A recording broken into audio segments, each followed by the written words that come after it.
पहले इस वीडियो को पॉज करके आप लोग सॉल्व कीजिए ना। अब तुम लोग सॉल्व करो। कर लिया सॉल्व?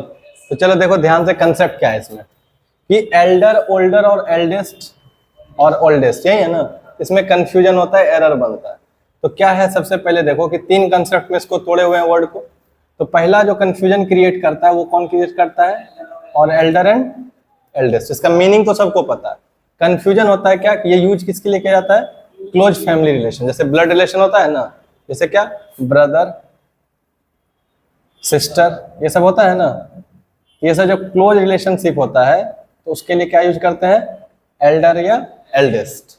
अब बात ये आता है कि जैसे यहाँ पे his dash son is an aeronautical engineer. अब सोच के बताओ, सन हिज तो हो सकता है कि एल्डर भी हो सकता है और एल्डेस्ट भी हो सकता है ना। इसमें क्या दोनों पॉसिबिलिटी सही है?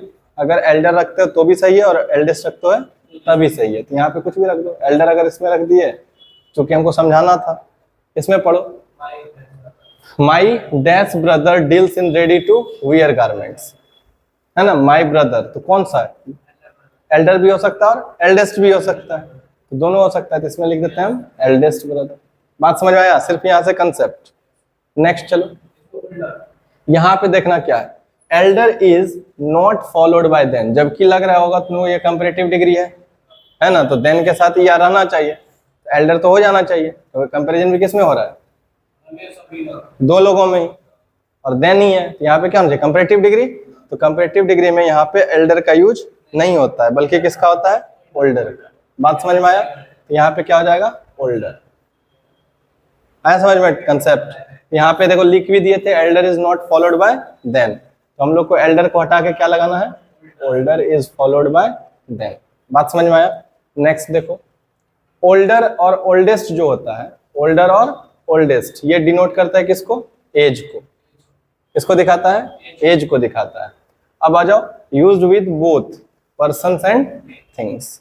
अब पढ़ो, आवर हाउस इज डैश, है ना यहाँ पे, than any other house in the colony. तो बताओ ये कंपैरेटिव के लिए यूज होगा और ये किसके लिए?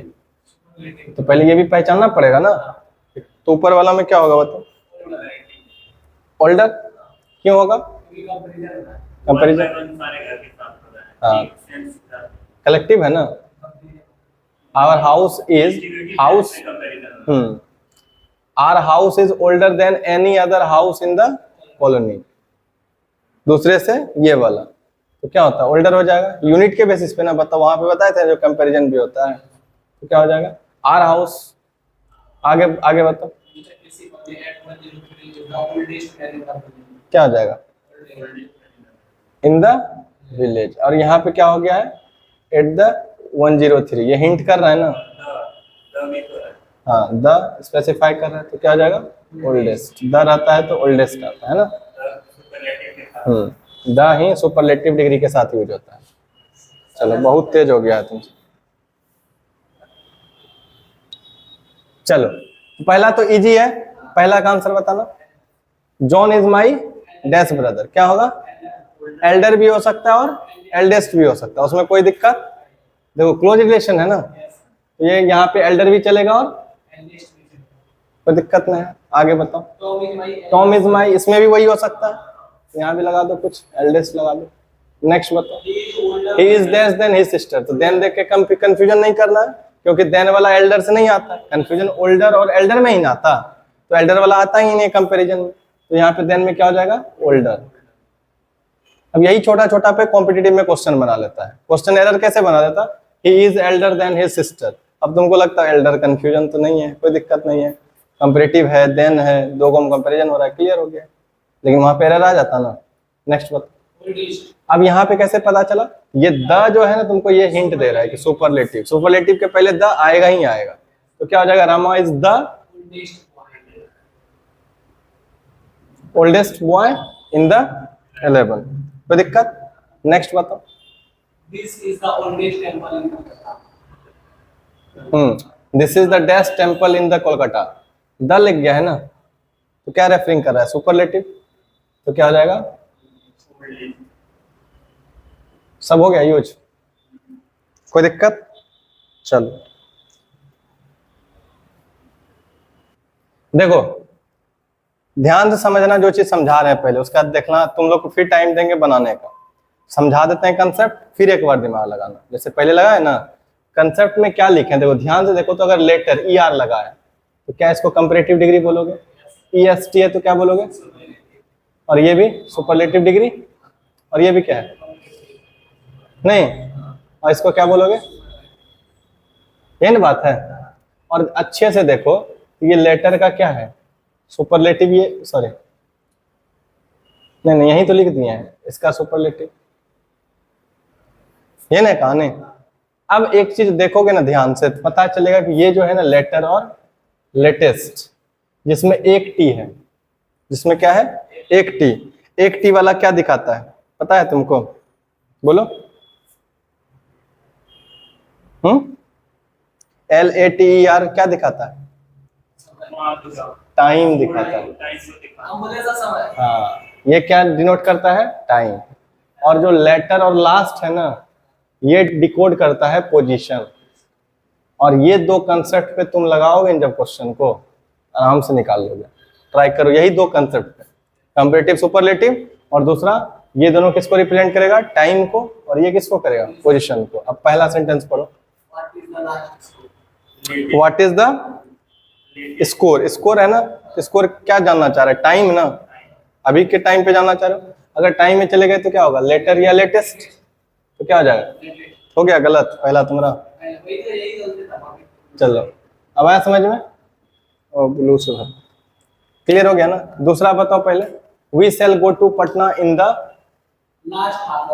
Half of the summer vacation. ये क्या है बताओ? टाइम है या पोजीशन?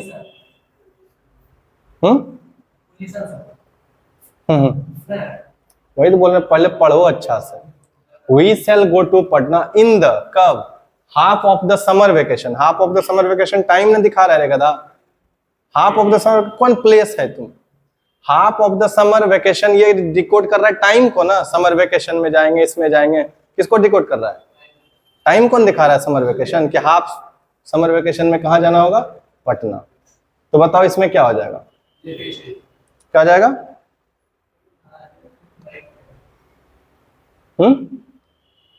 कंपैरेटिव या सुपरलेटिव? देख के खाली नहीं रटना, उसका देखना है उसका यूज भी है कि नहीं है। तो बोलो क्या होगा, अच्छा से पढ़ो, इसलिए बता रहे हैं कुछ।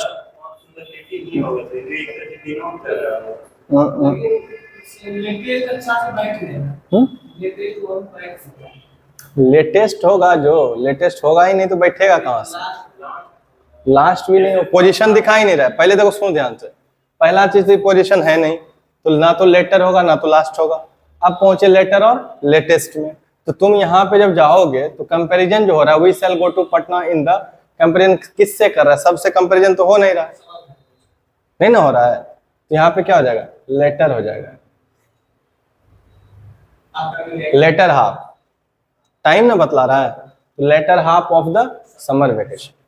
समझा? इसलिए बोले कि जब सोचोगे, जो कंसेप्ट सीखे उसको अप्लाई करो, समझो कैसे हटाना, एलिमिनेट करने सीखो। तो में ही ना हो रहा है, क्या हो जाएगा? लेटर हो जाएगा ना। तो ये द देख के हमेशा इतने टूट पड़ना। क्या बोले थे? इंग्लिश में कोई रूल नहीं चलता है, अगर रूल में फंसा तो फिर मेरा बोलने का मतलब क्या था? तब बोलते हैं कभी ऐसा, भले तुमको हिंट देगा लेकिन तुम रट नहीं लो कि द होगा, बस चिपकाएंगे, बस चिपकाते रह जाएगा, चिपक जाएगा, उसी में कोई कर दे। नेक्स्ट बोलो। हो सकता है, पॉसिबिलिटी है, चेक करो, उसके बाद फिर उसका कंसेप्ट अप्लाई करो कि ये हो रहा है कि नहीं हो रहा है, मीनिंग सेंस कंप्लीट दे रहा है कि नहीं। सेंस बहुत मैटर करता है। तीसरा नंबर देखो, Shimla is the railway station. अब बताओ, on this route, on this, इसमें क्या दिखा रहा है? पोजीशन दिखा रहा है या टाइम दिखा रहा है?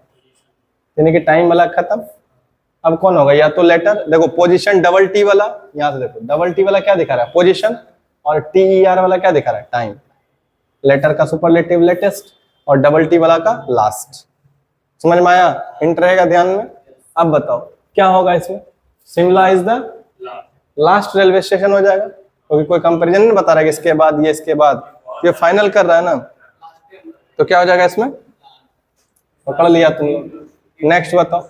अब की बार जो देंगे ना क्वेश्चन, इसमें तुम लोग अप्लाई कर दोगे अच्छे से। पहले इसको देखो next, of Kaushik and Anand, तो दो में हो रहा है। The dash is better a chess player, क्या बताना चाह रहा है, पोजीशन या टाइम? पोजीशन बताना चाह रहा है, तो पोजीशन पे चले जाओ। पोजीशन में डबल टी वाला होता है, तो आंसर क्या हो जाएगा, LA TR। तो क्या यहाँ भी द देख के लगाते तो दिक्कत होता कि नहीं होता? इसलिए कभी रटने का कोई जरूरत, हमारा एक क्या सिद्धांत है, इंग्लिश में एक के रूल है, और वो रूल है कि इंग्लिश में कोई रूल नहीं।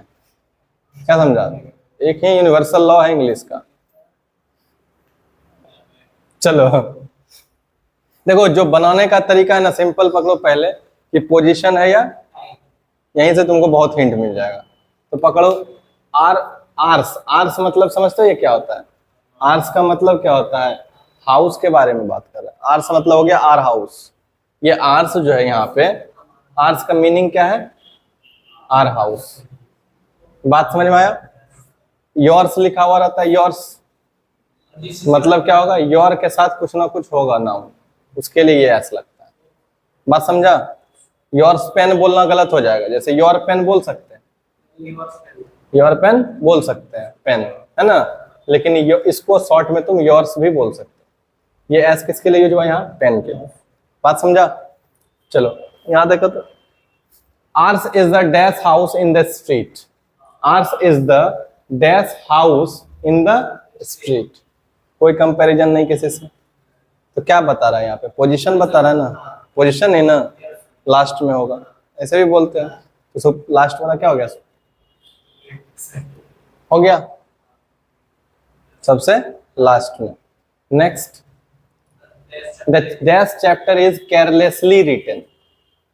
The dash chapter is carelessly written. यहाँ पे आगे जो हिंट दे रहा है ना तुमको, इस चैप्टर पे फोकस मत करो, नहीं तो फिर गलती हो जाएगा।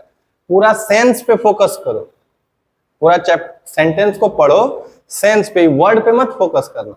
तुम लोग का गलती होने का सबसे बड़ा दिक्कत ये है कि तुम लोग कहाँ से फोकस करते हो, चैप्टर पे, और यहीं पे दिमाग लगाता है, टाइम दे रहा है। ये आगे पढ़ोगे तब हिंट मिलेगा। पढ़ो यहाँ, the chapter is carelessly written. Carelessly written, time का कोई हिंट मिल रहा है, केयरलेसली रिटन यानी कि पोजीशन बता रहा है यहाँ पे। लास्ट वाला जो चैप्टर है वो क्या है, केयरलेसली लिखा गया। बात समझ में आया?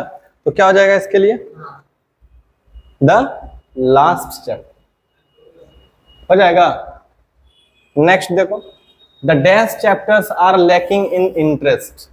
द डैश चैप्टर्स, सोचो, फिर तुम वही देखो, यहां पे था केयरलेसली रिटन लिखा गया, लेकिन यहां पे दे रहा है क्या कि the dash chapters are lacking in interest. Interest का कमी पता चला किसमें, the dash chapter. The dash chapters are lacking in interest मतलब पढ़ते जा रहा था, इससे एक पहला वाला चैप्टर में इंटरेस्ट क्या हो गया था, कम हो गया था। कंपैरिजन न कर रहा है आगे वाला से पीछे वाला का, नहीं समझ में आ रहा है। The dash chapters are lacking in interest मतलब कोई चैप्टर पढ़ के आगे बढ़ गए, तब ना हमको पता चल रहा है कि पीछे वाला में इंटरेस्ट नहीं था उतना।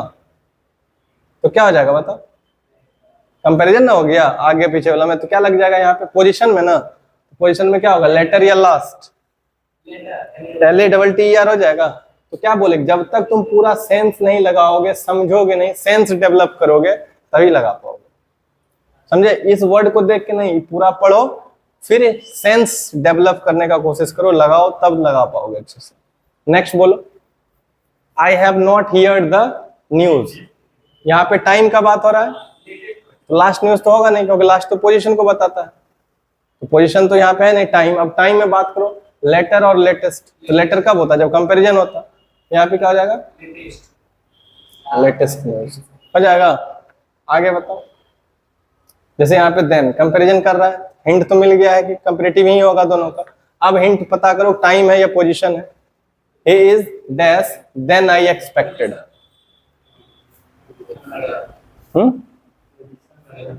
पढ़ो अच्छे से।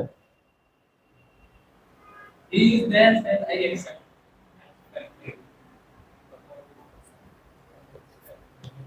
क्या कुछ चीज का पोजीशन दिया हुआ है, हाउस, नाउन, कुछ दिया हुआ है? कोई नाउन है यहाँ पे, तब ना तुम बता पाओगे कि उसका पोजीशन बतला रहा है, कहीं दिया हुआ है तो टाइम रिलेट कर रहा है।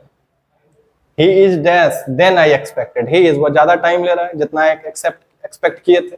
नहीं बोलता है कि हम जितना टाइम लेते 5 मिनट 10 मिनट लगेगा, लेकिन उससे वो ज्यादा टाइम ले रहा है। समझ में आ रहा है कुछ? यहाँ पे क्या हो जाएगा, टाइम का सेंस आ रहा है ना, तो क्या हो जाएगा, ही इज लेटर, TER होगा ना टाइम वाला, he is later than I expected. समझ में आया? चलो